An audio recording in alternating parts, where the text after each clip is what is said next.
So hello my dear students, कैसे हैं आप सब लोग। होपफुली आप सभी लोग बहुत ही बढ़िया होंगे। तो आज की वीडियो में हम लोग स्टार्ट करने वाले हैं इम्प्योरिटीज को, जो कि हमारे pharmaceutical inorganic chemistry B pharmacy first semester का टॉपिक है। तो वीडियो स्टार्ट करने से पहले बता दूं कि मेरा नाम है Ashwit Pandey and you are watching your on imperfect pharmacy. तो जैसा कि हम लोग बात कर रहे थे इम्प्योरिटीज के बारे में, तो यहाँ पर हम लोग देखने वाले कि इम्प्योरिटीज जो कि हमारे मेडिसिन और ड्रग सब्सटेंसेज में कैसे एंटर कर जाती हैं और कैसे उनको हम लोग रिमूव करते हैं। तो यहाँ पर तो हम लोग बेसिकली देखने वाले हैं, आप जान गए होंगे कि, लेकिन अगर इसका एक बेसिक एग्जांपल आप लोग को डेली लाइफ में दूँ तो जैसे आप लोग जानते हैं कि हम लोग जो भी पानी पीते हैं तो आजकल के पानी में कितनी सारी इम्प्योरिटीज आ गई हैं और उसको रिमूव करने के लिए हम लोग वाटर प्योरीफायर्स का यूज़ करते हैं। तो वैसी तरह की इम्प्योरिटीज हमारी ड्रग सब्सटेंसेज में भी एंटर कर जाती हैं, जिसको दूर करने के लिए हम लोग बहुत सारी प्रोसेस और मतलब मेथड्स का यूज़ करते हैं। तो वो सारी चीज़ें आज के वीडियो में हम लोग देखने वाले हैं। तो इम्प्योरिटीज से रिलेटेड आपके जितने भी डाउट हैं वो आज की वीडियो में क्लियर हो जाएंगे, बस वीडियो को पूरा देखना। तो जैसा चलो शुरू करते हैं। तो इम्प्योरिटी क्या होता है? Impurity is any material that affect the purity of material of interest. मतलब जैसे हमारी जो दवाएं होती हैं, मटेरियल हमारे इंटरेस्ट का क्या है, वो हमारी दवाएं हैं, ठीक है। तो इम्प्योरिटी जो कि इम्प्योरिटी एनी मटेरियल होती है, मतलब इम्प्योरिटी कोई भी मटेरियल हो सकती है जो कि हमारे दवाओं को, उसकी प्योरिटी को अफेक्ट करती है। जैसे हमारी दवाओं में एंटर करके और उसकी प्योरिटी को कम कर देती है, ज़्यादा कर देती है, मतलब ज़्यादा क्या ही करती है, कम कर देती है। अब प्रेजेंस ऑफ इम्प्योरिटी से क्या क्या हो सकता है, मतलब इम्प्योरिटी अगर हमारी दवाओं में एंटर कर गई तो उससे क्या क्या हम लोग को मतलब फ़ायदे या नुकसान, फ़ायदे तो नहीं होते हैं, बेसिकली नुकसान देखने को मिलते हैं। तो जैसा हम लोग देख सकते हैं कि produce toxic effect. Toxic effect क्या होता है कि जैसे दवाओं को, जैसे कोई दवा हमने खाई तो उस चीज़ को, जिस चीज़ के लिए हमने खाया उस चीज़ को कम करने के बजाय उसने और बढ़ा दिया, ठीक है, या फिर उसमें बहुत और सा मतलब कोई नई बीमारी हमारे अंदर आ गई। तो ये मतलब काफ़ी सारे टॉक्सिक इफेक्ट्स हो सकते हैं अगर हमारी मेडिसिन या फिर ड्रग में इम्प्योरिटी है। अब इसके अलावा हमारी इम्प्योरिटी से हमारी जो फार्मास्यूटिकल दवाएं मतलब सब्सटेंसेज होते हैं जो कि हमारी ड्रग्स होती हैं, उनकी स्ट्रेंथ भी कम हो जाती है। यानी कि जो दवाओं का जो भी इफेक्ट होता है वो कम हो जाता है, जितना इफेक्ट उसको करना चाहिए था उतना वो नहीं करती है, उससे कम करती है। और यहाँ पर जो कॉमन इम्प्योरिटी जो कि हमारी दवाओं में हमारी फार्मास्यूटिकल ड्रग्स में आ जाती हैं, तो वो इंक्लूड करती हैं lead, arsenic, iron and chloride. ये मतलब ये सारी इम्प्योरिटीज हम लोग के बेसिकली दवाओं की मैन्युफैक्चरिंग में आ जाती हैं, जिसको रिमूव करने के लिए हमारी फार्माकोपिया में लिमिट टेस्ट दिए गए हैं, जिसको आपको आगे देखना है। तो जैसे इम्प्योरिटी के टाइप्स पे आते हैं, तो इम्प्योरिटी हमारी बेसिकली 3 टाइप्स की होती है: ऑर्गेनिक इम्प्योरिटीज, इनऑर्गेनिक इम्प्योरिटीज और रेसिडुअल सॉल्वेंट्स।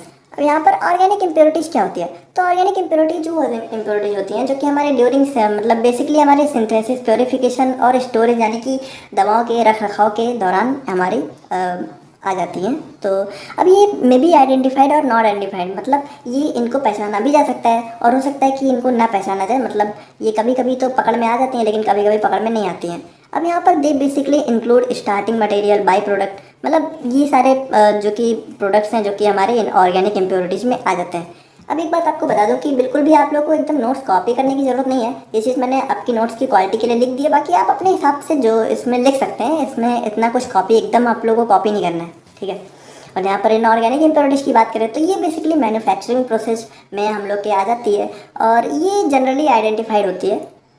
तो इनको आसानी से पहचाना जा सकता है और ये आप देख सकते हैं कि ये क्या क्या इंक्लूड करते हैं। अब यहाँ पर थर्ड टाइप में आ जाते हैं, तो ये होता है रेसिडुअल सॉल्वेंट्स। अब सॉल्वेंट्स को पहले देख लेते हैं, सॉल्वेंट्स क्या होते हैं। तो सॉल्वेंट्स जैसा कि हम लोग की जो लिक्विड डोजेज फॉर्म होती हैं, जैसा हमारा सिरप हो गया, तो सिरप आप जानते हैं कि ये लिक्विड डोजेज फॉर्म होती है हमारी दवाओं की।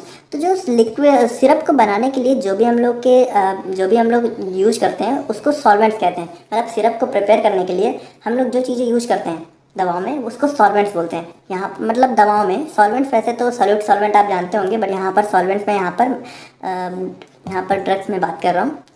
तो ऐसा भी हो सकता है ना कि हम लोग जो सिरप बनाने के लिए जो भी सॉल्वेंट्स यूज़ कर रहे हैं तो उसमें कुछ इम्प्योरिटी हो, तो वो इम्प्योरिटी हमारे सिरप में भी फाइनली इंटर कर जाएगी। तो ये होती है हमारी रेसिडुअल सॉल्वेंट्स। अब यहाँ पर हम बेसिकली बात करें हमारे सोर्सेज ऑफ इम्प्योरिटीज़ के बारे में। तो सोर्सेज ऑफ इम्प्योरिटीज़ में बेसिकली आप देख सकते हैं कि इसको अभी डिटेल में देख लेंगे, बाकी अभी यहाँ पे नाम देख लेते हैं। जैसे हमारा रॉ मटेरियल हो गया, रीजेंट हो गया, मेथड हो गया, सॉल्वेंट्स हो गया, और यहाँ पर एटमॉस्फेरिक कंटामिनेशन हो गया, और रिएक्शन विथ वेसल, और पैकेजिंग एरर, और स्टोरेज कंडीशन। तो ये बेसिकली कुछ हमारे सोर्सेज होते हैं जिनके थ्रू इम्प्योरिटीज़ हमारी फार्मास्यूटिकल सब्सटेंस में एंटर कर जाती है। तो चलो एक एक करके हम इनको देख लेते हैं। और यहाँ पर रॉ मटेरियल, जैसे रॉ मटेरियल की बात करें तो रॉ मटेरियल क्या होता है कि कभी कभी जो हमारी रॉ मटेरियल क्या होता है, सबसे पहले इसको समझ लेते हैं। तो रॉ मटेरियल वो मटेरियल होता है जो कि हमारे दवाओं की मैन्युफैक्चरिंग में जो सबसे पहले यूज़ किए जाते हैं। जैसे कि हमारी अब जैसे दवाओं की जो भी मैन्युफैक्चरिंग करनी है उसके लिए जो सबसे पहले जो मतलब सबसे पहला मटेरियल जो यूज़ किया जाता है, ठीक है, वो रॉ मटेरियल होता है। रॉ मटेरियल मतलब कच्चा पदार्थ, जैसे आप समझ सकते हैं ना कि तो जैसे हम लोग चाय बनाए, ठीक है, तो चाय बनाने के लिए बेसिक हम लोग सबसे पहले क्या लेते हैं, हम लोग दूध लेते हैं, ठीक है, मिल्क।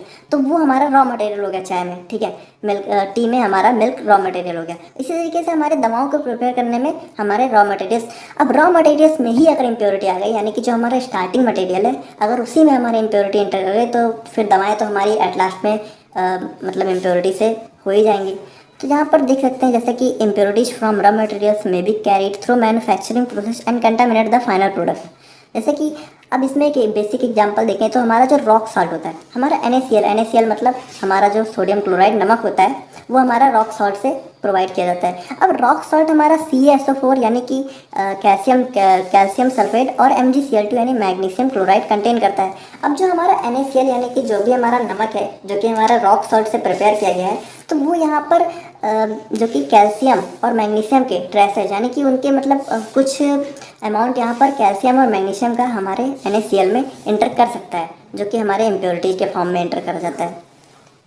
तो इसको मतलब काफ़ी ध्यान देने की ज़रूरत होती है यहाँ पे। और जहाँ पर दूसरा टाइप अगर देखें तो रिएजेंट यूज, ठीक है, तो रिएजेंट यूज मतलब इसमें जैसे हम लोग जो भी दवाओं को बनाने के दौरान बनाने के ड्यूरिंग में हम लोग जो भी रिएजेंट्स यूज करते हैं, ठीक है, तो अगर उनको हम लोग कंप्लीट मतलब जैसे हम लोग दवाओं को बना रहे हैं तो उसमें हम लोग कई सारे रिएजेंट्स यूज करते हैं, तो उसको हम लोग का जो फाइनल प्रोडक्ट प्रिपेयर होता है तो उसके मतलब फाइनल प्रोडक्ट के प्रिपरेशन के बाद उसको रिमूव करना बहुत इंपॉर्टेंट हो जाता है। अब जैसे अगर वो रिमूव नहीं हुआ तो वो हमारी इम्प्योरिटी के फॉर्म में फाइनल प्रोडक्ट में एंटर कर जाता है। जैसे यहाँ पर एग्जांपल में देखें तो HgCl2 + 2NH4OH, तो इससे हमारा NH2HgCl + NH4Cl, मतलब इसको यहाँ पर सिंपली देखें तो जो हमारा अमोनिएटेड क्लोराइड होता है NH2HgCl, वो हमारा जब हम लोग मतलब अमोनिएटेड क्लोराइड बनाते हैं तो वो हमारा अमोनियम हाइड्रोक्साइड कंटेन करता है।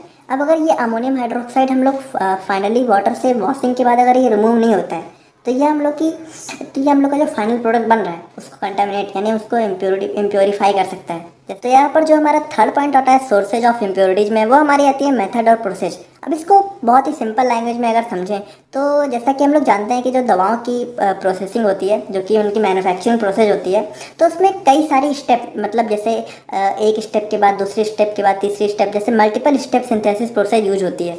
तो इस मल्टीपल स्टेप की मतलब प्रोसेस में हमारे कुछ इंटरमीडिएट प्रोडक्ट बन जाते हैं, यानी कि कुछ बीच के ऐसे प्रोडक्ट बन जाते हैं जिनका हमारे फाइनल प्रोडक्ट में कोई काम नहीं होता है। तो अगर अब इस इंटरमीडिएट प्रोडक्ट को, इस इंटरमीडिएट कंपाउंड को अगर रिमूव नहीं किया गया तो ये हमारे फाइनल प्रोडक्ट में एंट्री कर जाता है, जो कि हमारे फाइनल प्रोडक्ट को कंटामिनेट कर देता है। कंटामिनेट मतलब उसको मतलब इम्प्योर कर देता है। अब यहाँ पर सॉल्वेंट्स, जैसा कि हम लोगों ने पहले देखा हुआ था, अब इसको यहाँ पर डिटेल में देखते हैं। तो सॉल्वेंट्स क्या, जैसे कि बेसिकली हमारा मोस्ट ऑफ द जो फार्मास्यूटिकल प्रोडक्ट होते हैं तो वो हमारे वाटर को एज अ सॉल्वेंट यूज़ करते हैं। तो अब वाटर क्या होता है, वाटर हमारा कई टाइप्स का होता है। तो वाटर हमारा बेसिकली जो now generally we use distilled और डीमिनरलाइज्ड वाटर। अब जैसे वाटर हमारा कई टाइप का हो गया, जैसे हमारा टैप वाटर हो गया, सॉफ्टेंड वाटर हो गया, डीमिनरलाइज्ड वाटर हो गया और डिस्टिल्ड वाटर हो गया। अब डिस्टिल्ड वाटर हमारा बेस्ट होता है, लेकिन अब यहाँ पर क्या बात आ जाती है कि जो हमारा डिस्टिल्ड वाटर होता है वो कॉस्टली होता है। तो ये हर जगह हम लोग यूज़ नहीं कर पाते हैं, मतलब कभी कभी मतलब करना तो डिस्टिल्ड वाटर ही चाहिए सही पूछिए तो, बट यहाँ पर कभी कभी कॉस्ट को बचाने के चक्कर में कंपनियाँ यहाँ पर थोड़ा सस्ता वाला वाटर यूज कर लेती हैं, जैसे डीमिनरलाइज्ड वाटर, या फिर कभी कभी सॉफ्ट एंड वाटर भी यूज कर लेती हैं। तो ये हमारे मतलब जैसे आप देख सकते हैं कि जो हमारा सॉफ्ट वाटर होता है वो हमारा Na+ और Cl- की इम्प्योरिटी को कंटेन करता है, और ये हमारा डीमिनरलाइज्ड वाटर होता है ये भी हमारी ऑर्गेनिक इम्प्योरिटी को कंटेन करता है। तो अगर हम लोग ये वाटर यूज़ करेंगे अपने दवाओं की मैन्युफैक्चरिंग में तो ये हमारे फाइनल प्रोडक्ट को कंटामिनेट कर देगा। अब यहाँ पर अगर फिफ्थ पॉइंट की बात करें तो वो हमारा एटमॉस्फेरिक कंटामिनेशन। अब एटमॉस्फेरिक कंटामिनेशन क्या है, इस चीज़ को बहुत ही आसानी से समझते हैं। जैसा कि आप लोग जानते हैं कि जो हमारी इंडस्ट्री होती है फार्मास्यूटिकल, वो आप लोगों ने देखी होगी कि हमारे जैसे जो हमारा काफ़ी ज़्यादा जो हमारी आबादी वाला एरिया होता है वहाँ पर कभी आपने कोई इंडस्ट्री नहीं देखी होगी। इंडस्ट्री हमेशा एक अलग मतलब शांत एरिया में लगाई जाती है। तो ऐसा क्यों हो जाता है, ऐसा इसलिए किया जाता है क्योंकि जो हमारी मतलब हमारा जो एरिया होता है, क्राउडेड एरिया होता है, वहाँ पर हमारा जो एटमॉस्फेयर होता है वो काफ़ी कंटामिनेटेड होता है। तो हमारी जो इंडस्ट्री होती है तो उसके अंदर ही हमारी दवाएँ मैन्युफैक्चर हो रही होती हैं। तो जो हमारा एटमॉस्फेयर होता है वो काफ़ी सारे डस्ट पार्टिकल और हार्मफुल गैसेज को कंटेन करता है। तो इसीलिए हमारी जो इंडस्ट्रियाँ होती हैं वो ज़्यादातर एक काफ़ी अलग एरिया में मतलब उनको किया जाता है ताकि जो हमारी जो एटमॉस्फेयर की जो भी डस्ट पार्टिकल हैं, जो भी हार्मफुल गैसेज हैं, वो हमारी दवाओं को, वो हमारी ड्रग सब्सटेंसेज को कंटामिनेट ना कर सकें। अब जैसे आप देख सकते हैं कि अगर मान लीजिए जो हमारी NaOH है, NaOH हमारी दवाओं के मैन्युफैक्चरिंग में यूज होती है। अब अगर जैसे उसने हमारी एटमॉस्फेयर में, आप जानते हैं कि कार्बन डाइऑक्साइड होती है, अब अगर ये कार्बन डाइऑक्साइड हमारी NaOH के साथ रिएक्ट कर गई तो ये हमारे NaOH को कंटामिनेट कर देती है, और इसीलिए NaOH को ज़्यादा खुले में नहीं रखा जाता है फॉर अ लॉन्ग टाइम, जैसा कि आप देख सकते हैं। और that's why most of the industries build in outer areas, और जैसा कि मैंने आपको बताया कि इसीलिए हमारी जो इंडस्ट्री होती है वो एक आउटर एरिया में बिल्ड की जाती है। अब यहाँ पर हमारे 6th पॉइंट की बात करें तो वो हमारा आता है रिएक्शन विथ वेसल। ठीक है, तो यहाँ पर इस चीज़ को समझे, जैसे हमारा जो वेसल्स होते हैं, तो कई वेसल्स हमारे जैसे आयरन के वेसल को आप समझ सकते हैं। तो जो हमारा आयरन का वेसल होता है, तो अगर हम लोग आयरन के वेसल में अपना कोई भी दवाओं को मैन्युफैक्चर कर रहे हैं, तो वो जो हमारी दवाएं होती हैं वो हमारे आयरन से रिएक्ट कर जाती हैं। अब हमारा आयरन जो है वो आर्सेनिक की इम्प्योरिटी को कंटेन करता है, तो अगर हम लोगों ने दवाओं को आयरन वेसल में बनाया जो कि उसमें सूट नहीं कर रही हैं, तो हमारी आर्सेनिक से रिएक्ट करके उसको अपने में इम्प्योरिटी की तरह कंटेन कर लेंगी। और आयरन जैसा कि आप देख सकते हैं कि जो inorganic compounds that are manufactured in iron vessel में contain iron and arsenic as impurities, तो आप समझ गए होंगे। और बाकी पैकेजिंग एरर की बात करें तो कभी कभी क्या होता है कि product of similar appearance such as tablet of same shape, size and colour, जैसे कुछ टैबलेट क्या होती हैं कि सिमिलर अपीयरेंस क्या, एक जैसे दिखने वाली, जैसे कि कुछ टैबलेट्स हमारी हुई तो उसका अगर शेप सेम है, उसका साइज भी सेम है, उसका कलर भी सेम है, लेकिन वो टैबलेट्स अलग अलग हैं। ठीक है, उनके यूजेज अलग अलग हैं, उनके इफेक्ट अलग अलग हैं, लेकिन कभी कभी क्या होता है कि बाय मिस्टेक हम लोग उनको पहचान नहीं पाते हैं और एक ही सेम तरीके के कंटेनर में पैक कर देते हैं, और जिसकी वजह से आप समझ सकते हैं कि कितने मेजर नुकसान ये एक हाई सोर्स ऑफ डेंजर हो सकता है। तो इम्प्रॉपर लेबलिंग में also cause major packaging error. अब कभी कभी क्या होता है कि हमारी जो हमारी दवाएं हैं तो वो उन पर हम लोग जो कि लेबलिंग करते हैं, लेबलिंग आप समझ रहे होंगे ना, जैसे आप लोग जो भी दवाएं खाते हैं तो उस पर लिखा होता है पैरासीटामोल या फिर डोलो या फिर जो भी दवाएं होती हैं, तो लेबलिंग उसको कहते हैं। तो कभी कभी हम लोग लेबलिंग ही गलत कर देते हैं। अब ये सारी जो इम्प्योरिटीज़ की जो एरर होती हैं, ये हमारी बाई मिस्टेक ही कॉज होती हैं, जिसको हम लोग काफ़ी सावधानी से दूर कर सकते हैं। अब यहाँ पर हमारा लास्ट जो एरर इम्प्योरिटी का जो भी रीजन आता है, सोर्स आता है, वो हमारे होती है स्टोरेज कंडीशन। अब स्टोरेज कंडीशन क्या होती है? तो स्टोरेज कंडीशन हमारी जो दवाओं के रखने की कंडीशन। अब यहाँ पर कुछ प्रोडक्ट जैसे आप समझ सकते हैं, after preparation of final product it should be stored in appropriate container. जो हमारी फाइनल प्रोडक्ट होती हैं जब वो प्रिपेयर हो जाए तो इनको हम लोग को एप्रोप्रिएट कंटेनर में रखना चाहिए, डिपेंडिंग अपॉन उसमें जैसे कुछ चीज़ों पर वो डिपेंड करता है, जैसे हमारा nature of material, batch size, quantity. Generally materials like plastic, iron, stainless steel and aluminiums are used for storage.